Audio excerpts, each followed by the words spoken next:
Hello everyone, I am Kaustav, and in this particular video we are going to quickly revise Ind AS 21, that is Ind AS 21, that is effects of changes in foreign exchange rate. In short, Ind AS 21 effects of changes in मतलब foreign exchange समझ लो. ये जो पूरा content है we will be covering in approx 7 pages of concept notes. And एक चीज़ है, आप लोग ये कंसेप्ट नोट्स एक बार समझ लोगे, this Ind AS will be a sail through. चलो लेट अस स्टार्ट.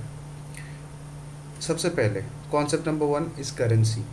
देखो यहाँ पे क्या है, ये जो पर्टिकुलर स्टैंडर्ड है this deals with foreign exchange. Foreign exchange किस चीज़ का होगा? करेंसी का होगा. अभी करेंसी 3 टाइप का है, functional currency, foreign currency and presentation और रिपोर्टिंग करेंसी. फंक्शनल करेंसी कौन है? मतलब फंक्शनल करेंसी क्या है?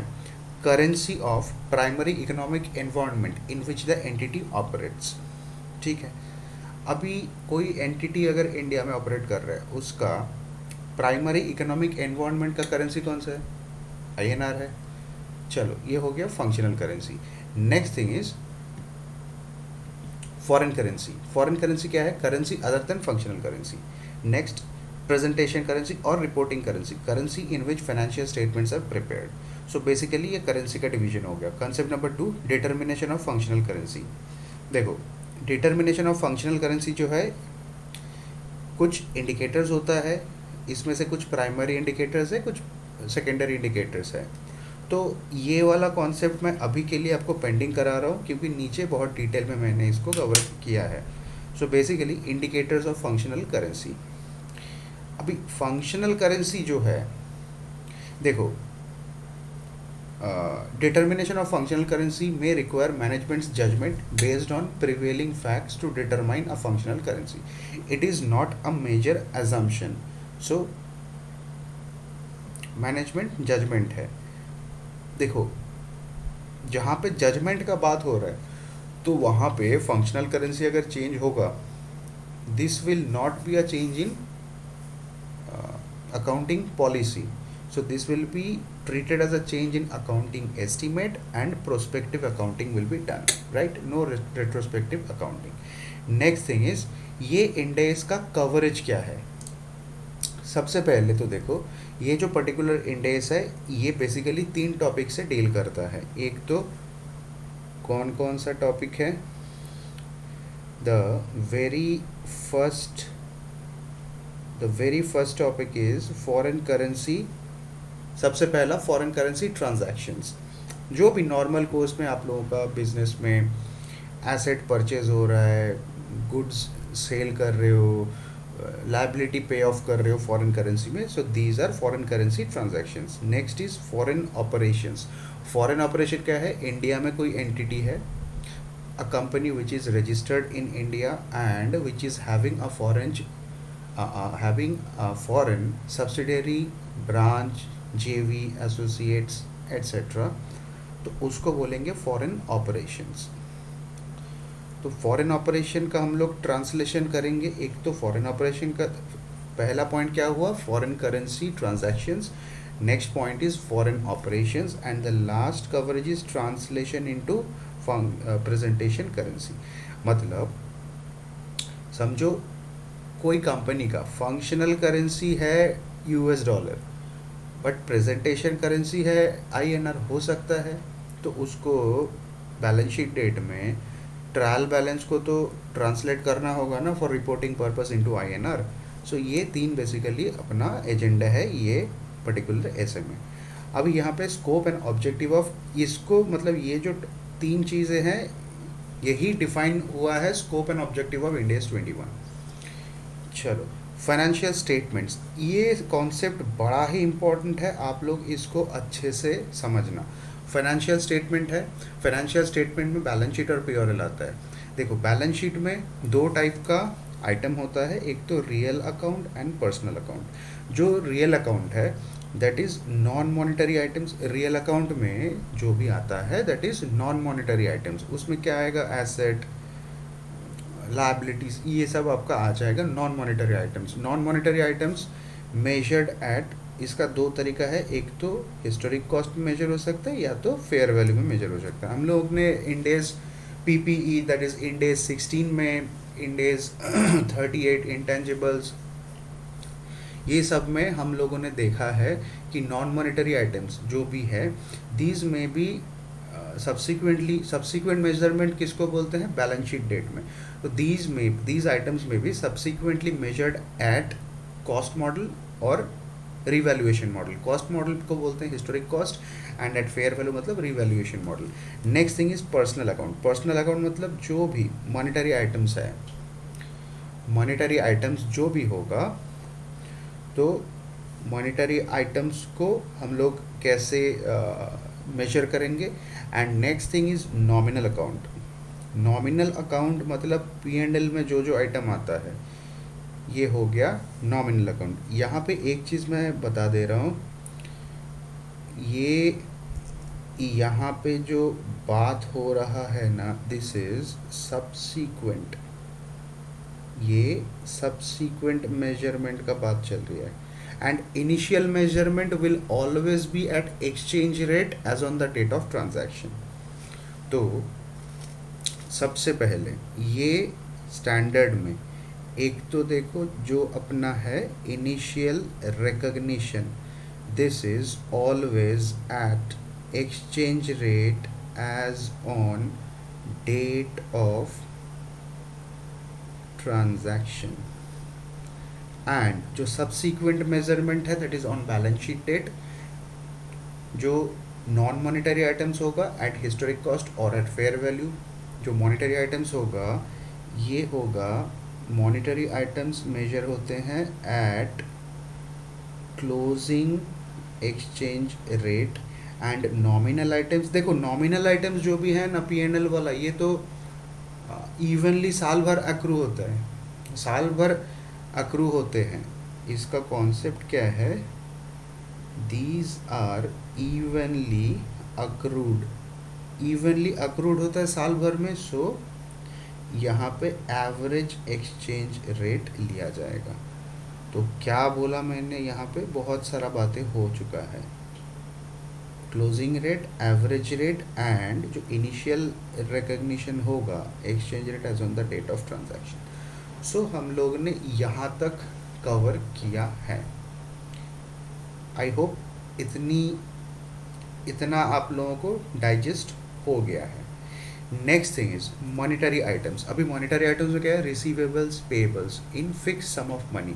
Example loans and receivables, bills receivable, bills payable, debtor, creditor, bank cash bank, overdraft etcetera. Non monetary items में क्या होता है, other than monetary items, that is PPE, investment, inventory, these are valued at cost model और revaluation model. Cost model होगा तो historic cost, जो initial recognition में cost लेंगे वही कैरी फॉरवर्ड होगा। मतलब समझ रहे हो ना। तो कॉस्ट मॉडल में हिस्टोरिक कॉस्ट, यहाँ पे जो कॉस्ट मॉडल है दैट इज कैरिड एट, यहाँ पे मैंने लिखना भूल गया, this is carried at historic cost. And जो रिवैल्यूएशन मॉडल होगा this will be carried at fair value. Then अपना मेन जो ऑब्जेक्टिव था उसका पार्ट 1 है foreign currency transaction. So part 1 is foreign currency transaction. बहुत अच्छे से प्यार से इसको समझना। Foreign currency transaction, any transaction denominated other then in functional currency. तो फॉरेन करेंसी ट्रांजैक्शन किसको बोलेंगे, any transaction which is denominated other then in functional currency. अगर कोई कंपनी का functional currency Indian national rupees INR है, तो समझो वो ट्रांजैक्शन कर रहे हैं US डॉलर में, तो US dollar is other than functional currency, तो ये फॉरेन करेंसी ट्रांजैक्शन का डेफिनेशन में फॉल करता है। ओके, यहाँ पे कुछ एग्जांपल्स है, sale purchase of goods service in foreign currency, purchase of asset और settlement of liability in foreign currency, borrowing और repayment of debt in foreign currency, any other transaction denominated in foreign currency. यहाँ पे नेक्स्ट बात है recognition and measurement of FCT। ये FCT का मतलब है फॉरेन करेंसी ट्रांजैक्शन। जो फॉरेन करेंसी ट्रांजैक्शन है, सबसे पहले देखो फॉरेन करेंसी ट्रांजैक्शन अपना ये पार्ट ए चल रहा है फॉरेन करेंसी ट्रांजैक्शन, इसका रिकग्निशन मेजरमेंट हम लोग सीखेंगे। इनिशियल रिकग्निशन क्या होगा? On the date of transaction. इसमें एक्सचेंज रेट और spot rate as on the date of transaction, ये तो पहले ही डिस्कस हो गया। Subsequent recognition, that is subsequently कब रिकॉग्नाइज करेंगे? Either on the reporting date और ऑन सेटलमेंट डेट, है ना। चलो, subsequent recognition as at reporting date और द डेट ऑफ सेटलमेंट। यहाँ पे मॉनिटरी आइटम्स कोई भी होगा तो क्लोजिंग रेट लिया जाएगा, exchange rate on balance sheet date. Non monetary items कुछ भी होगा, that is PPE, investment, inventory etcetera. तो इसमें दो ऑप्शन है, एक तो cost model carried at historic cost, दूसरा ऑप्शन है कैरिड एट फेयर वैल्यू। जहाँ पे the non monetary item is carried at historic cost, no subsequent measurement on balance sheet date और सेटलमेंट डेट। बड़ा ही बड़ा ही इंटरेस्टिंग सा चीज़ है, याद रखना, no subsequent measurement in case of historic cost model. And carried at fair value जहाँ पे होगा exchange rate as on the date of, देखो exchange rate on the date of determining fair value. ये थोड़ा सा हट के चीज़ है, इसको याद करना थोड़ा सा मुश्किल हो सकता है। क्या कहा? Exchange rate on date of determining fair value, वो डेट लिया जाएगा। अभी एक्सचेंज डिफरेंस आ सकता है, any exchange difference is to be charge to P or L. मतलब जहाँ पे अपना फॉरेन करेंसी ट्रांजैक्शन का बात हो रहा है, फेयर वैल्यू मॉडल में any exchange difference is to be charge to P or L, ठीक है। तो समझो अगर एक्सचेंज लॉस आया तो उसको हम लोग अकाउंटिंग कैसे करेंगे? P or L account debit to exchange difference, ये अपना जर्नल एंट्री हो जाएगा। तो बेसिकली पीओरएल में इसको आप लोग दिखाओगे अदर इनकम हेड में, राइट। चलो, नेक्स्ट कॉन्सेप्ट इज, देखो मैं बहुत ही स्लो जा रहा हूँ सो दैट आप लोगों को ना एक बार सुनने से ये डाइजेस्ट हो जाए। Part B is foreign operations. Foreign operations बोले तो subsidiary, joint venture, associate, branch of an Indian company. यहाँ पे P that is the parent is situated in India, subsidiary, joint venture, associate, branch this is located at other country. तो ये सबको मिला के हम लोग बोलेंगे फॉरेन ऑपरेशंस ऑफ पी। तो अभी पी जो पेरेंट कंपनी है, इसको हम लोगों को पता है every at each year end the parent needs to prepare consolidated financial statement. अभी कंसोलिडेटेड फाइनेंशियल, देखो पी का functional, for an example P का फंक्शनल और रिपोर्टिंग करेंसी इज रुपीज़ है, एंड फॉरेन ऑपरेशन जो है उसका मतलब पी का रिपोर्टिंग करेंसी रुपीज़ है एंड फॉरेन ऑपरेशन का फंक्शनल करेंसी इज डॉलर। तो कंसोलिडेशन में पेरेंट का जो फंक्शनल करेंसी, पेरेंट का जो रिपोर्टिंग करेंसी है, तो कंसोलिडेशन में उसी करेंसी में ट्रांसलेट करना होगा फॉरेन ऑपरेशन का ट्रायल बैलेंस को, राइट। तो ये जो कन्वर्जन है इसी को हम लोग बोलते हैं ट्रांसलेशन ऑफ फॉरेन ऑपरेशंस। तो basically it covers foreign currency translation of foreign operations. यहाँ पे ट्रांसलेशन का जो प्रोविजंस इंड एस सजेस्ट करता है, नीचे हम लोग वो डिस्कस करके चलेंगे। अभी इंड एस इस बारे में क्या बोलता है भला? Translate trial balance of foreign operation. तो यहाँ पे फॉरेन ऑपरेशन का ट्रायल बैलेंस है, यहाँ पे एक्सचेंज रेट है। मतलब ट्रायल बैलेंस में कौन कौन सा आइटम, कैटेगरी का आइटम के ऊपर कौन कौन सा एक्सचेंज रेट लगाएंगे हम लोग, एंड इसमें ओवरऑल जो एक्सचेंज डिफरेंस आएगा उसको क्या करना है, कैसे ट्रीट करेंगे। तो ट्रायल बैलेंस में नॉन मॉनिटरी आइटम होगा। देखो नॉन मॉनिटरी आइटम जो भी है उसका दो पॉसिबल ब्रांच हो सकता है, एक तो कैरिड एट हिस्टोरिक कॉस्ट, एक कैरिड एट फेयर वैल्यू। जहाँ पे कैरिड एट हिस्टोरिक कॉस्ट है, यहाँ पे आप लोग हमेशा क्लोजिंग रेट लेना, मतलब exchange rate as on balance sheet date. और यहाँ पे ऊपर क्या था, जो हिस्टोरिक कॉस्ट था, नो सब्सिक्वेंट मेजरमेंट होगा। ये चीज़ याद रख लेना। एंड फॉरेन करेंसी ट्रांसलेशन के केस में जो हिस्टोरिक कॉस्ट वाला है नॉन मॉनिटरी आइटम, उसमें क्लोजिंग रेट लिया जाएगा। जो कैरिड एट फेयर वैल्यू है उसमें exchange rate on the date of fair valuation ये सेम है। Then monetary item again closing rate, nominal item मतलब P&L वाला आइटम जो भी है इवनली अक्रू होता है तो एवरेज रेट लिया जाएगा। अभी यहाँ पे ट्रायल बैलेंस में हम लोग एसेट माइनस लाइबिलिटी का बैलेंस निकालते हैं। तो ये जो देखो एक्सचेंज डिफरेंस जो आएगा ना,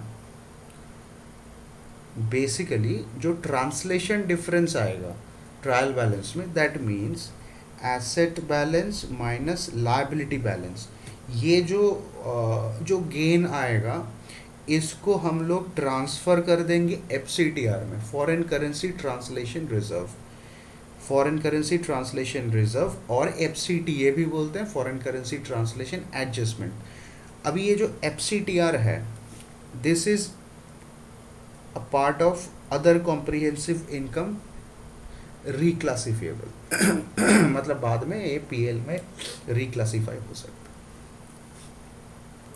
तो यहाँ पे ये रिक्लासिफिकेशन वाला उतना इम्पोर्टेंट नहीं है। आप लोग इतना जान लो कि एक्सचेंज डिफरेंस कुछ भी ट्रायल बैलेंस में होगा, foreign currency translation of foreign operations के केस में जो डिफरेंस होगा FCTR में जाएगा, and FCTR is a part of OCI। Then at the time of consolidation, reversal of FCTR while देखो एट द टाइम ऑफ ये जो FCTR जो होगा ये अभी ये ट्रांसलेशन कौन सा दिन पे करना होगा, ट्रांसलेशन जो हम लोग करेंगे at the date of consolidation date में करेंगे। एंड जब ये क्या बोलते हैं ये यहाँ पे जिस दिन हम लोग ये फॉरेन ऑपरेशन, देखो जिस दिन हम लोग फॉरेन ऑपरेशन को पूरा ही डिस्पोज कर देंगे, सेल कर देंगे, दैट डे ये जो फॉरेन करेंसी ट्रांसलेशन है ये FCTR रिवर्स हो जाएगा, राइट।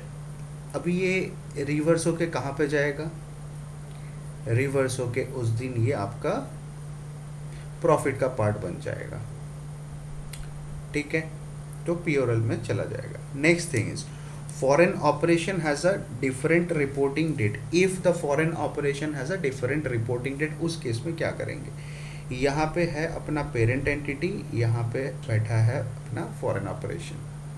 तो समझो अगर ये जो दोनों का जो रिपोर्टिंग डेट है, if in case parent entity का, समझो पेरेंट एंटिटी का रिपोर्टिंग डेट है 31 March every year end foreign operation का रिपोर्टिंग डेट है 31 दिसंबर, तो ये केस में the difference between reporting date is less than और इक्वल टू 3 मंथ।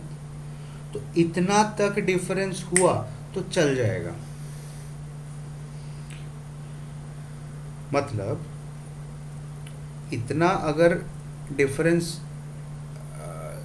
क्या बोल रहे थे, जैसे समझो parent entity and foreign operation दोनों का जो रिपोर्टिंग डेट है, वो रिपोर्टिंग डेट में गैप अगर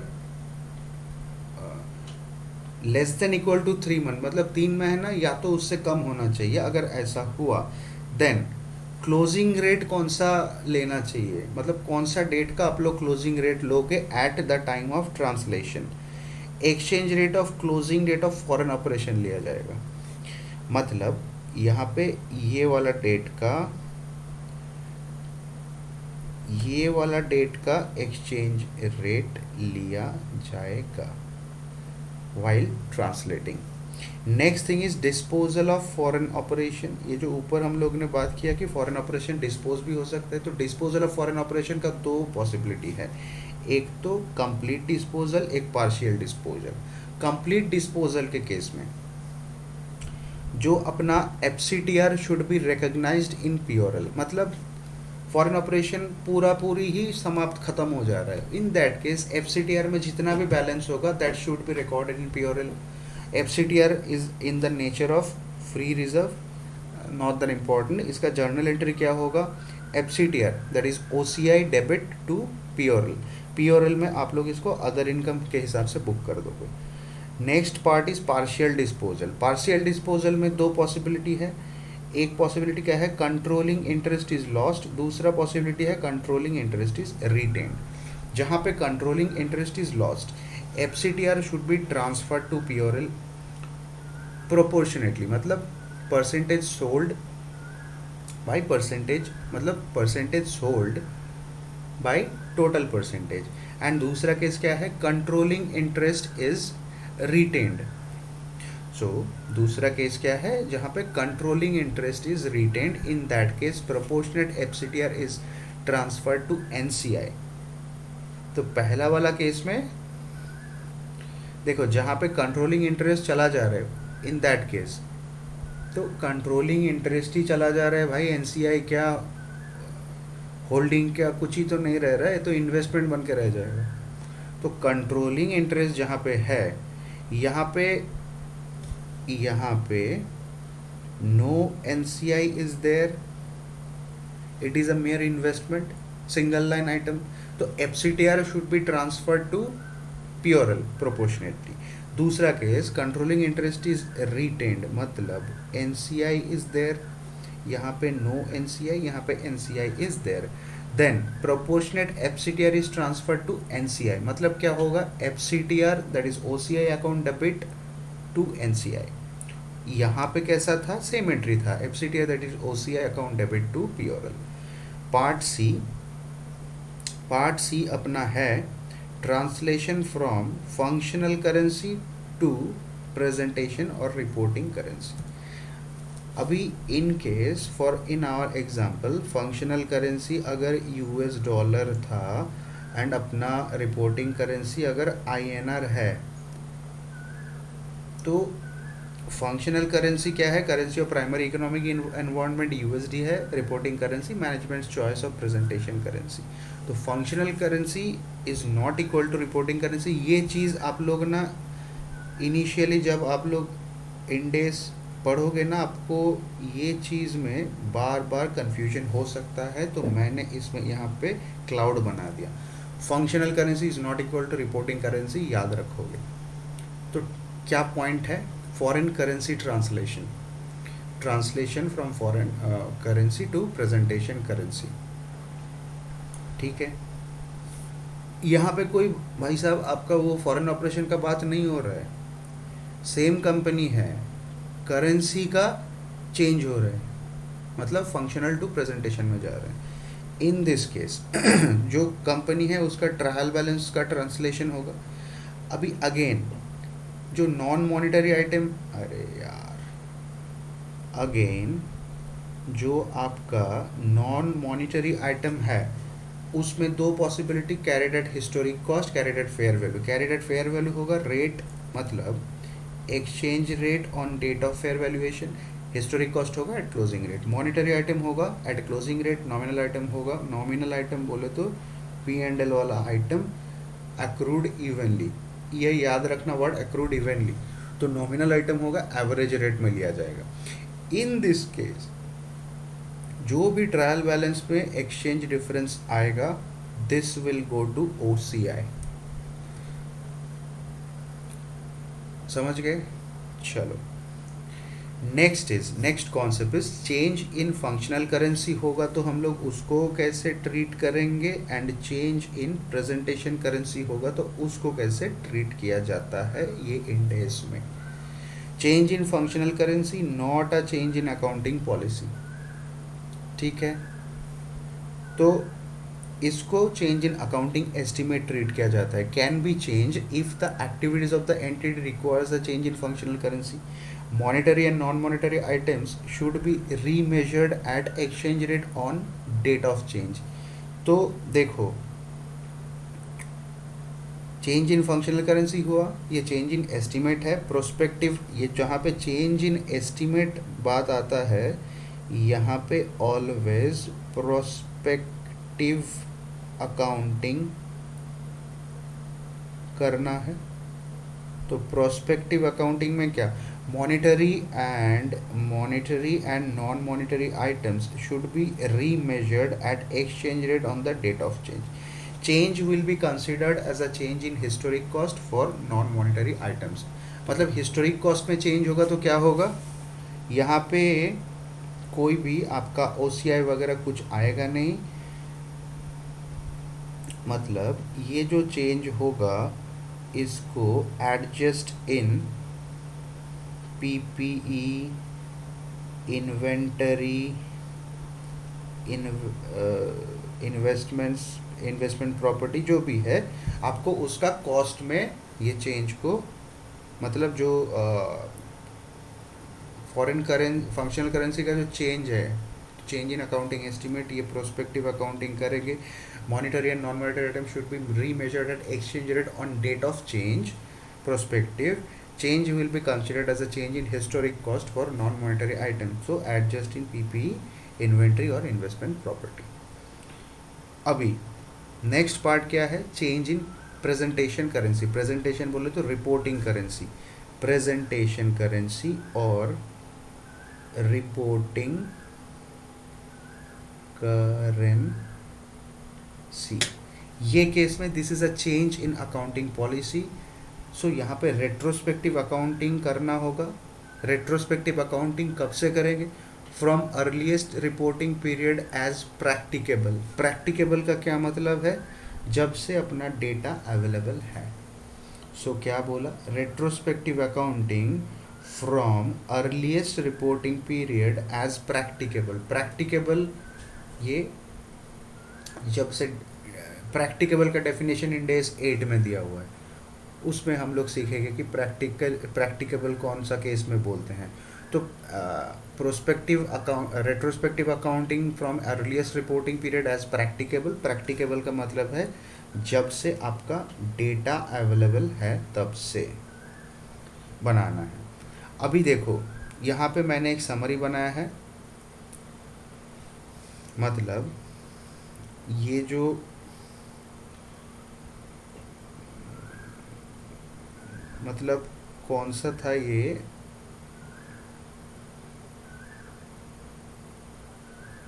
यस ये वाला जो चेंज होगा, मतलब चेंज इन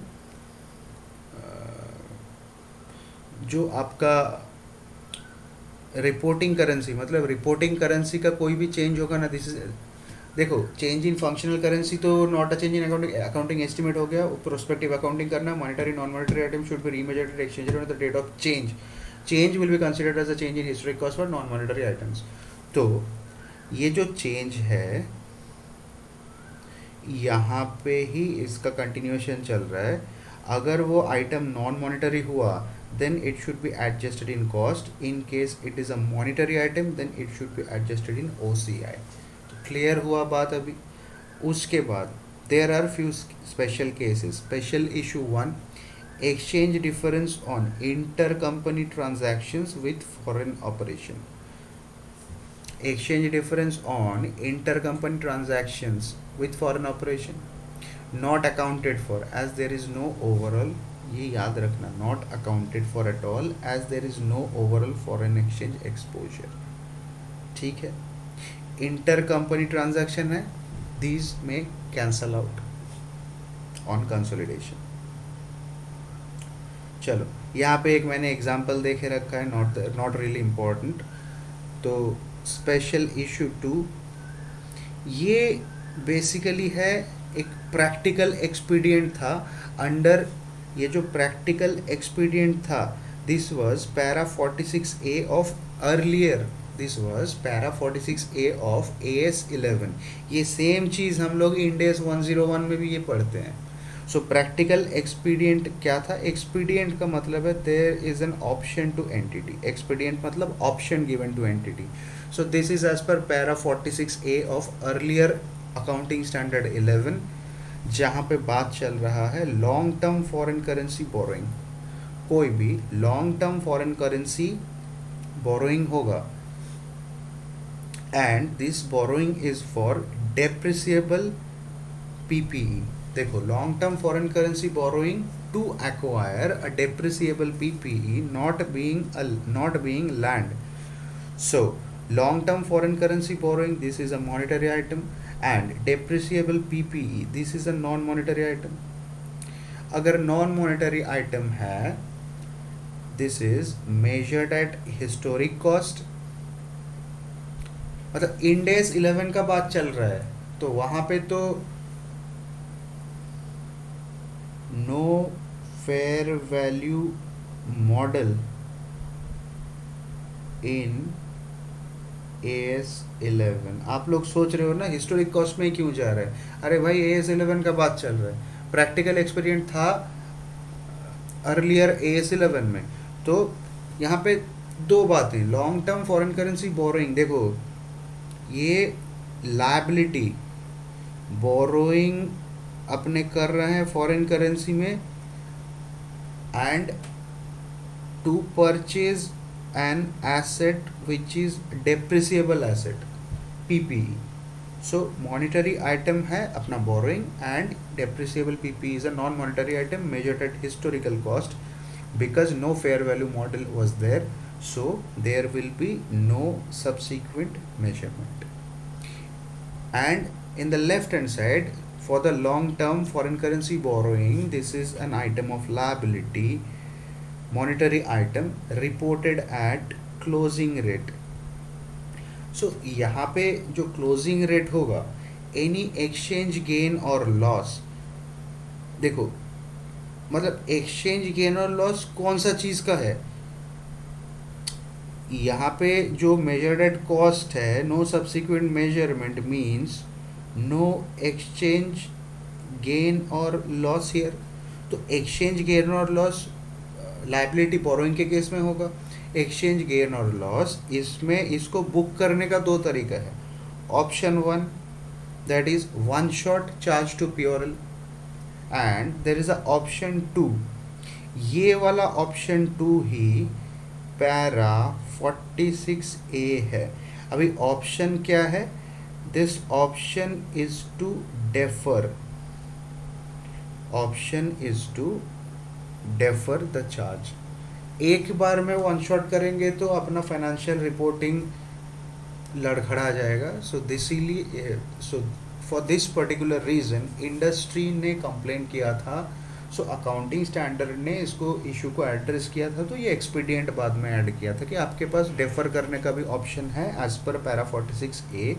ऑप्शन 2 क्या बोल रहा है, added to cost of PPE, that means defer. तो ये रूट में अगर जाओगे तो ये जो एक्सचेंज ऐड है, मतलब एडजस्टेड, ऐड भी हो सकता है, लेस भी हो सकता है. I hope you understand. अगर गेन आ रहा है तो ऐड होगा, लॉस आ रहा है तो लेस होगा. तो वो ऑटोमेटिकली डेप्रिसिएशन में ओवर द यूजफुल लाइफ. ये जो डेफरमेंट है, deferment over the useful life of the PPE. I hope यहाँ तक आप लोगों का क्लियर हुआ है. अभी पहले क्या था, this option is available on or after 7 December 2006 and it was up to 31 March 2009. उसके बाद 9 को चेंज करके 2010 हुआ, फिर 2011 हुआ, फिर 2012 हुआ, फिर 20 हुआ, फिर 21 हुआ and so on. It goes on changing. मतलब ये एक्सपीडियंट रह गया. तो ये जो ऑप्शन है इररिवोकेबल ऑप्शन है, once exercised can not be reversed. Irrevocable option दिया गया था एंटिटी को. अभी an enterprise who have opted for para 46 of, देखो opted for para 46A of AS11 मतलब टू डेफर, डेफरमेंट का ऑप्शन लिया. They can continue to provide the same treatment until the liability being paid off or the asset being. देखो दो possibility है, एक तो liability borrowing ही खत्म हो गया, पे ऑफ कर दिया, और the asset being disposed of. ये दो केस में जब तक ये इवेंट नहीं होते हैं तब तक ये डेफरमेंट चलता रहेगा. ठीक है, ये ऑप्शन है. और ऑन द ट्रांजिशन डेट, देखो यहाँ पे इंडेस 101 ऑन इंड एस 101 ऑन जो अपना ट्रांजिशन अकाउंटिंग है एएस टू इंडेस। इंडेस 101 बोलता है on transition either old accounting, मतलब ओल्ड अकाउंटिंग मतलब ये जो ऑप्शन लिया था डेफरमेंट, एक तो आप लोग डेफरमेंट वाला अकाउंटिंग कंटिन्यू कर सकते हो और they can charge to plural. तो ये जो चार्ज टू प्योरल है इसको डीम्ड कॉस्ट माना जाएगा, ठीक है। इसको इंडेस 101 के लैंग्वेज में हम लोग बोलेंगे डीम कॉस्ट। चलो next concept is factors to be considered in determining a functional currency. यहाँ से थियरी क्वेश्चन का पॉसिबिलिटी आता है, कैसे हम लोग फंक्शनल करेंसी मतलब मैनेजमेंट कैसे फंक्शनल करेंसी डिटरमाइन करेगा। तो यहाँ पे कुछ इंडिकेटर्स, यहाँ पे बेसिकली कुछ इंडिकेटर्स है। प्राइमरी, ये P stands for primary indicators, these are secondary indicators. तो प्राइमरी इंडिकेटर्स में 2 पॉइंट, सेकेंडरी इंडिकेटर्स में 2 पॉइंट। अभी प्राइमरी इंडिकेटर वाला 2 पॉइंट क्या है, currency which influences the selling price of goods or sold, currency which influences the selling price of goods or services। तो इसका मतलब क्या है, which influences the selling price मतलब currency whose competitive forces influence the pricing, currency whose competitive forces influences the selling price। Next point is currency which influences the cost of material, services or other associated costs to produce goods or service। एक तो selling price का बात हो गया, दूसरा cost of material service, मतलब एक selling price एक कॉस्ट का बात हो रहा है। प्राइमरी इंडिकेटर सेलिंग प्राइस कौन है, ये कौन सा है, currency whose competitive forces influences.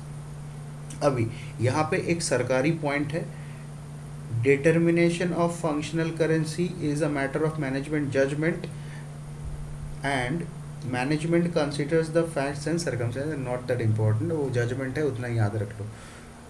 अभी नेक्स्ट क्या है अपना है, नेक्स्ट सेकेंडरी। प्राइमरी इंडिकेटर्स देख लिए, उसके बाद हम लोग देखेंगे सेकेंडरी इंडिकेटर्स क्या है, currency in which funds of financial activity are generated. देखो सेकेंडरी में क्या है, currency in which funds of financial activity generate, मतलब डेट फाइनेंस, इक्विटी फाइनेंस जो करेंसी में रेज होता है वो करेंसी। चौथा पॉइंट क्या है, currency in which the receipts from operating activities are stored, currency in which the receipts from operating activities are stored, ठीक है। इफ द एंटिटी, देखो यहाँ पे पहले एक चीज चेक करना पड़ेगा, इफ, अरे यार ये चीज ना बार बार होते रहता है पता है। तो देखो if the entity is a foreign operation, मतलब ये स्पेशल केस कब आएगा, जहां पे the entity is a foreign operation. Check additionally whether currency of parent is the currency of subsidiary, मतलब whether currency of the parent is the currency of subsidiary तो नहीं बोलेंगे, सब्सिडियरी भी एक पार्ट है but is the foreign operation. तो क्या check करना है, if the entity is a foreign operation check additionally whether currency of the parent is the currency of the foreign operation.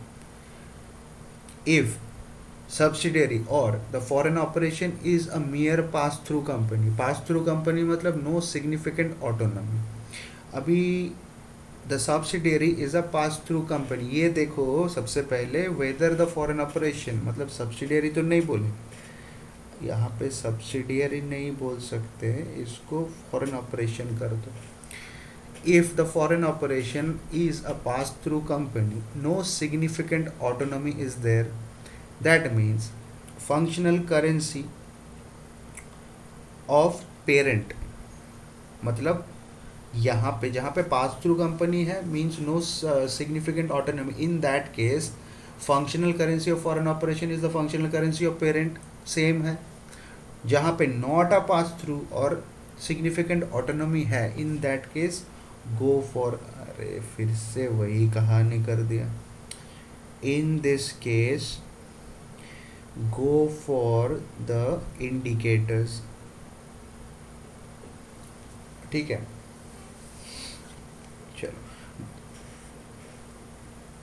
अभी यहाँ पे एक मैंने मेरे हिसाब से प्रोफेसर डेस्क, देखो मैं आप लोगों का एफआर में कहीं पे भी नोट्स पे लिखूंगा ना कि प्रोफेसर डेस्क मतलब कुछ स्पेशल टिप्पणी है, तो टिप्पणी जो भी है वो अच्छे से लपेट लेना, काम का है। Steps to determine functional currency. Step one, primary indicators if not satisfactory, मतलब ये बात यहाँ पे सेटिस्फैक्टरी का बात नहीं है। सबसे पहले प्राइमरी इंडिकेटर में आप लोगों का first primary indicator selling price, second primary indicator is the cost, तो ये चेक करें। समझो इसके हिसाब से आया आईएनआर, इसके हिसाब से आया यूएसडी। देन अपना सेकेंडरी इंडिकेटर्स, सेकेंडरी में भी दो इंडिकेटर्स था, एक तो अपना financing,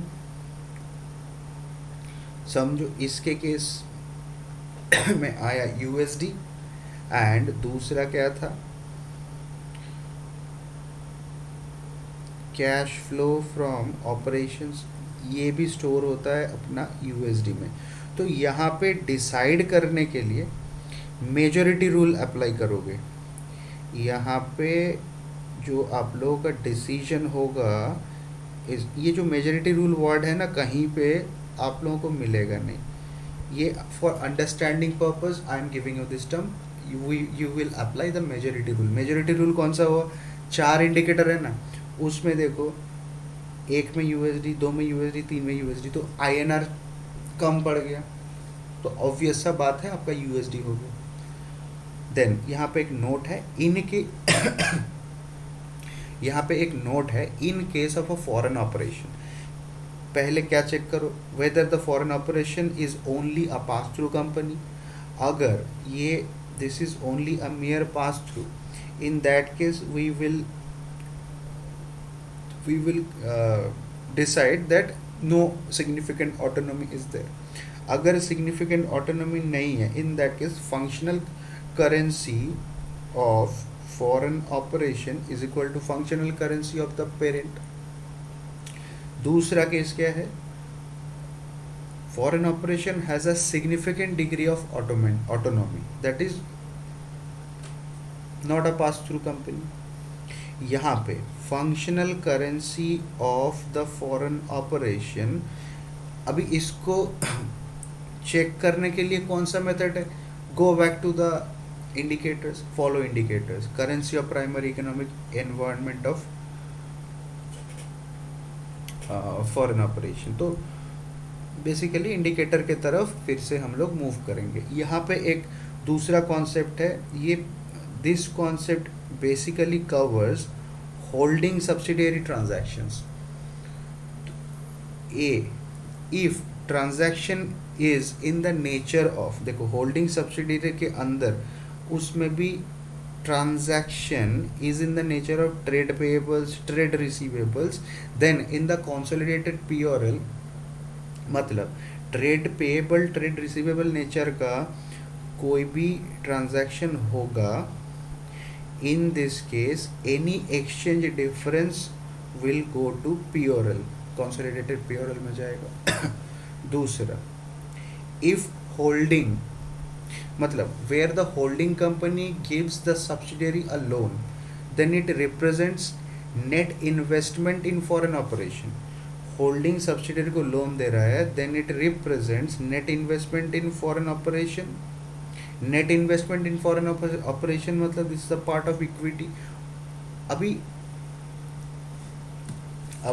if holding gives the subsidiary a loan, then it represents net investment in foreign operation. Net investment in foreign operation जहाँ पे बोलेंगे वहाँ पे this will be a part of equity, where no repayment obligation of the subsidiary, no repayment obligation of the subsidiary in foreseeable future। ये अपना decide करने का decisive point है।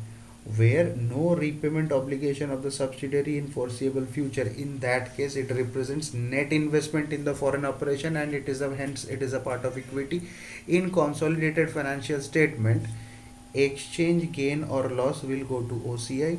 यहाँ पे exchange gain और loss consolidated P&L में जा रहा था, P&L में जा रहा है, नीचे OCI में जा रहा है. तो यहाँ पे मैंने कुछ कुछ आप लोगों को थोड़ा सा ज्ञान दे के रखा है कि इसके बाद प्रैक्टिस कैसे करना है. Solve ICI illustrations, test your knowledge questions, RTP, MTP, past papers. That will suffice your preparation for Ind AS 21.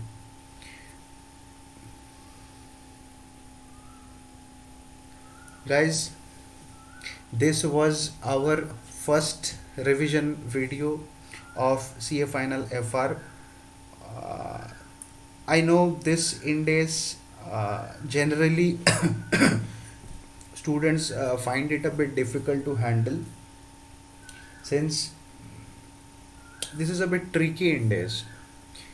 And next देखो, कभी मेरे को ऐसा लगा, आप लोग डेफिनेटली फीडबैक में दो. अगर आप लोगों का फीडबैक ऐसा मेरे को लगे कि Ind AS 21 का क्वेश्चंस में आप लोगों को सॉल्व करने में प्रॉब्लम आ रहा है, या फिर कोई specific question number ICS study mat का इलस्ट्रेशन टेस्ट योर नॉलेज में से कोई भी क्वेश्चन आप लोगों को डिफ़िकल्ट लग रहा है, आप लोग you are always welcome for these feedbacks. I will try to come up with the solutions of all of your problems. So guys, in case if you have liked this video, you can just do share, like, subscribe, and ऐसा interesting revision videos मैं लाता रहूँगा. And stay tuned to my channel for further interesting videos. और हाँ, ये जो capsule notes है, this notes will be available.